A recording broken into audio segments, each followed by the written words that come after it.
Boa tarde, turma. Vai começar hoje mais um vídeo aula aqui de língua portuguesa. E olha, essa semana ficou uma atividade bem longa para vocês, não é? Atividade explorando o gênero, explorando o tema dos pronomes relativos, que foi o nosso assunto da última semana. E foram as páginas 171, 172, 173, 174 e 175 do nosso livro. Tá aí elas, né? Começando então, gente, para a página 171. Você vê que aí ela trata da função do pronome relativo em textos de diferentes gêneros. Então vamos ver um pouquinho mais aqui sobre esse tipo de pronome. Tem um quadrinho aí da Mafalda, na primeira questão, que diz o quê? Tem razão, Mafalda. Não posso ser uma mulher como nossas mães, que se conformavam em aprender corte e costura. Nossa geração é diferente, é a geração da tecnologia, da era espacial, da eletrônica, etc. Portanto, não vou cair na mediocridade do corte e costura. Nunca, a ciência me chama. Quando eu crescer, vou comprar uma máquina de tricô. A cibernética me atrai, adoro a cibernética. Então, letra A. Por que a fisionomia da personagem Mafalda muda no quarto quadrinho? Resposta. Mafalda sorri em sinal de aprovação ao comportamento da colega nos 3 primeiros quadrinhos. No quarto, a sua expressão muda para espanto, surpresa, com a mudança repentina na abordagem que Susanita faz a respeito do que vinha dizendo.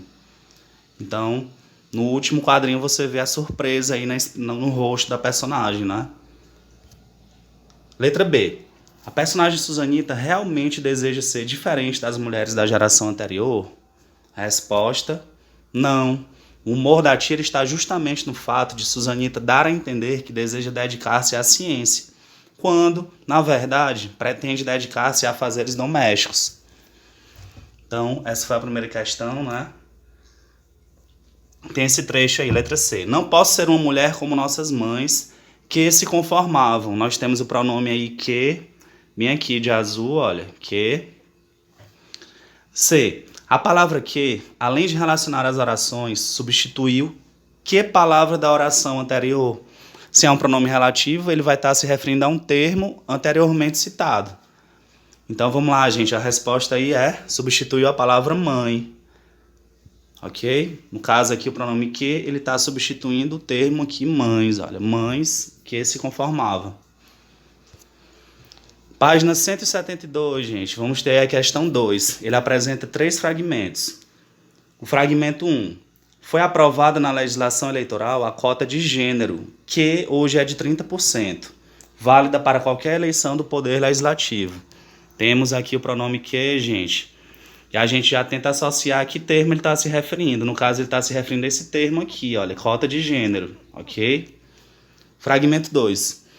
A primeira eleitora registrada no Brasil foi em 1927, no estado do Rio Grande do Norte, que passou na frente de todo o país. Vamos ver aqui o pronome que está se referindo então a quem? Está se referindo ao estado do Rio Grande do Norte, ok? Fragmento 3. Acabamos de conquistar mais de 85 anos da conquista do direito ao voto.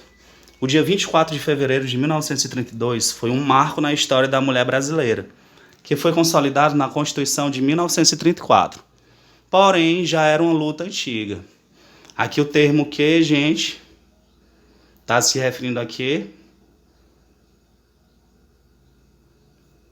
O dia 24 de fevereiro de 1932 foi um marco na história da mulher brasileira que foi consolidado na Constituição de 1934. Então, como tá concordando aqui, consolidado, está concordando com um marco na história da mulher brasileira. Então, vamos lá. Letra A. Observe o pronome relativo destacado em cada um dos fragmentos e, no caderno, anote o termo a que se referem. Então, nós já vimos, né? No fragmento 1, refere-se à cota de gênero. No fragmento 2, ao estado do Rio Grande do Norte. E o fragmento 3, aqui, a palavra marco. No caso aqui, gente, é o marco na história da mulher brasileira. Então, é a resposta da letra A, da segunda questão. Letra B. Para o leitor, qual é a importância da presença de pronomes relativos em períodos compostos em textos de diferentes gêneros? Então, gente, a pergunta aí deve ter ficado meio complicada para vocês, meio confusa, né? Qual a importância da presença de pronomes relativos nos textos diversos que a gente faz? Resposta: a presença dos pronomes relativos contribui para a coesão do texto, na medida em que eles podem ligar orações, estabelecendo relações diversas entre elas. Então, os pronomes relativos, eles estabelecem a ligação das partes do texto, viu, gente? É isso. E aí a gente vai ter uma reportagem. Por que sentimos mais fome no frio? Então, vamos fazer a leitura aí, não é? Por que sentimos mais fome quando a temperatura está mais baixa? Tem alguma explicação científica? Quando a temperatura cai, o corpo precisa se manter aquecido e funcionar corretamente. Para isso, ele intensifica seu trabalho e, claro, demanda mais energia, ou seja, comida. A busca por alimentos gordurosos e calóricos é justamente para garantir a energia necessária para o organismo. A vontade de comer especificamente alimentos ricos em gordura e carboidrato também pode ter origem em nossos ancestrais. Quando consumimos alimentos que fornecem mais energia, temos mais chance de resistir a longos períodos sem comer. Que isso fazia sentido quando a alimentação dependia da caça ou da conservação de frutas e verduras durante o inverno. Quando a pessoa tem um percentual de gorduras mais baixo, é normal que ela sinta ainda mais frio e que seu corpo também necessite de um maior suporte calórico, daí o aumento da fome. Então esse aí foi o texto, né, pessoal? Questão 3. Letra A. Do ponto de vista da evolução humana, qual é a hipótese para explicar por que sentimos mais fome quando está frio? Então, isso aí a gente viu no texto, gente, que a resposta é: nossos ancestrais precisavam comer mais quando estava frio, porque precisavam resistir a longos períodos sem comer no inverno, período em que era difícil conseguir alimento. Então, essa aí foi a resposta da letra A. A letra B, a resposta é pessoal, viu, gente? Aí na letra B, a resposta vai ser pessoal. Para o leitor, qual a importância da presença... Aliás, desculpa, gente. Você já observou esse fenômeno biológico acontecer com você? Que tipo de alimento você tem vontade de comer quando a temperatura cai? Aí vai variar, né? De aluno para aluno, de pessoa para pessoa. Vamos lá, letra C. No trecho, há a reiteração, ou seja, a repetição da conjunção quando. Por que isso acontece? Ele repete aí essa conjunção quando, que dá uma ideia de tempo, né? De quando. Então... Resposta. Porque a autora faz referência a momentos específicos do funcionamento do corpo humano. Olha, viu como ele está relacionado a momentos, a tempo, não é? Então essa aí foi a resposta da letra C, ok? Questão 3, letra D. Temos esse trecho aí. Quando consumimos alimentos que fornecem mais energia, temos mais chance de resistir a longos períodos sem comer. Nesse trecho, o pronome que estabelece relação com que palavra ou palavras da oração anterior. Tá bem aqui, ó. Quando consumimos alimentos que fornecem. Olha, gente, então a resposta aí é alimentos. Ok? Página 173, pessoal. Temos a leitura desse texto aí. Computador consegue ler sonhos em tempo real. Temos basicamente 2 parágrafos aqui e eu vou ler rapidamente para vocês o trecho para a gente partir para as questões, ok? E aí vocês acompanhem no livro de vocês. Cientistas japoneses criam técnica para enxergar o que uma pessoa vê enquanto está sonhando. Pela primeira vez na história, cientistas conseguiram penetrar no mundo dos sonhos e enxergar o que uma pessoa vê enquanto ela está dormindo.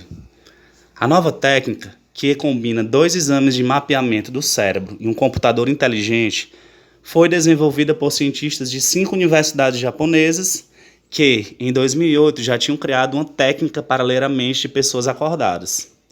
O computador aprendeu e se tornou capaz de analisar as ondas cerebrais em tempo real e determinar, com 80% de precisão, o que uma pessoa está vendo durante o sonho. Então esse foi o texto, né? Vamos lá, primeira questão. Letra A. Em sua opinião, a leitura dos sonhos de uma pessoa traria que tipo de benefícios para a sociedade?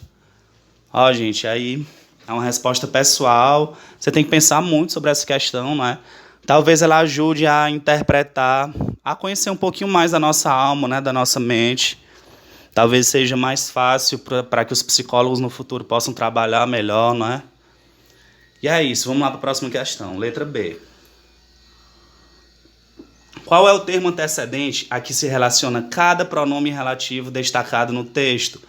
você vê que logo, bem anterior ao pronome, ele aparece 2 vezes no texto, o pronome que, no livro de vocês, ele está marcado de amarelo aí, não é? Então, o primeiro pronome que se refere à técnica e o segundo refere-se a cientistas. Ok, gente? Essa aí foi a resposta da letra B. Letra C, tem esse trecho aí. Cientistas japoneses criam técnica para enxergar o que uma pessoa vê enquanto está sonhando. Então, nós temos aí 4 orações, né? A segunda oração subordinada, em que aparece o pronome que, pode ser entendida como enxergar aquilo que uma pessoa vê. Nesse caso, com que palavra esse pronome relativo se relaciona? E aí, gente, ficou um pouco confusa a questão para vocês, né? Mas aí o pronome se relaciona à palavra o. A palavra o que seria aquilo, ou seja, o objeto, a cena, não é? O. Então é isso. Resposta aí da letra C. Vamos passar aqui para letra D. Tem esse trecho aí no quadro. A nova técnica, que combina 2 exames de mapeamento do cérebro e um computador inteligente, foi desenvolvida por cientistas de 5 universidades japonesas. E aí tem a pergunta 1. Nesse período, há uma oração subordinada intercalada à oração principal, ou seja, a oração principal sofre uma interrupção e continua após essa subordinada. Qual é ela? Então ele quer saber, tem uma oração aí que está intercalada, está no meio aí, está intercalada na oração principal. A oração principal sofre uma pausa, né, e depois ela continua. Qual é essa oração aí? Resposta: que combina 2 exames de mapeamento de cérebro e um computador inteligente. Ela está aqui entre vírgulas, né, gente? Olha, uma vírgula aqui e outra vírgula aqui, separando a oração da oração principal. Essa oração subordinada, no caso, né? Letra D, pergunta 2. Que posição ocupa o pronome relativo nessa oração e a que palavra ou palavras ele remete? Resposta: o pronome inicia a oração subordinada e estabelece relação com a nova técnica na oração principal. A nova técnica é o termo a qual ele se refere, então, né, gente? Letra D, pergunta 3. Como ficaria o trecho acima se você quisesse substituir o pronome relativo que por o qual? Resposta: a nova técnica a qual combina 2 exames de mapeamento do cérebro. Então você simplesmente substituiria aí o pronome, fazendo a concordância, gente, aqui, olha, com o termo a que ele se refere, que no caso é nova técnica. É feminino, né? Então vai ficar com o artigo feminino aqui, ok, gente? Página 174. Temos o texto aí: comportamento de abelhas transforma colmeia em superorganismo, diz cientista. As abelhas sempre estiveram entre os insetos preferidos de quem é chegado numa utopia, independente da orientação política. Ideólogos de esquerda e de direita costumavam louvar com o mesmo entusiasmo a sociedade perfeita dos bichinhos. Porque nós, humanos briguentos e individualistas, não conseguimos seguir o exemplo delas? A razão é muito simples, argumenta um biólogo alemão num novo e fascinante livro. Uma colmeia é muito mais que uma sociedade perfeita. As colmeias, diz ele, estão mais para um único grande organismo, cujos braços, pernas e estômago são as abelhas operárias e cujos órgãos sexuais são as rainhas e os zangões. Únicos indivíduos que chegam a se reproduzir em toda aquela massa de dezenas de milhares de zumbidoras. Na verdade, o superorganismo chamado colmeia se comporta como uma bactéria, já que se reproduz por divisão simples. Quando chega ao limite de sua capacidade de crescimento, milhares de operários liderados pela rainha simplesmente migram para outro local, recriando uma cópia da antiga colônia.